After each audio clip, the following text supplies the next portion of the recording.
இந்த நோன்பு முடிந்து அடுத்த நோன்பு முடிவதற்குள் எடப்பாடி பழனிசாமி முதலமைச்சர் ஆகிவிடுவார் என முன்னாள் அமைச்சர் சி விஜயபாஸ்கர் தெரிவித்துள்ளார்.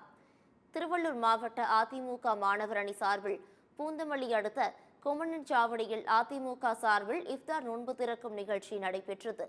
இதில் முன்னாள் அமைச்சர்கள் விஜயபாஸ்கர், பெஞ்சமின் மற்றும் அவைத் தலைவர் தமிழ்மகன் உசேன் உள்ளிட்டோர் பங்கேற்றனர். இந்த நிகழ்ச்சியில் பேசிய சி விஜயபாஸ்கர், இந்த நோன்பு முடிந்து அடுத்த நோன்பு முடிவதற்குள் அதிமுக ஆட்சி அமையும், எடப்பாடி பழனிசாமி முதலமைச்சர் ஆவார் என்று கூறினார். இஸ்லாமியர்களுக்கு அனைத்து இந்திய அண்ணா திராவிட முன்னேற்ற கழகம் தான் துணை நிற்கிறது.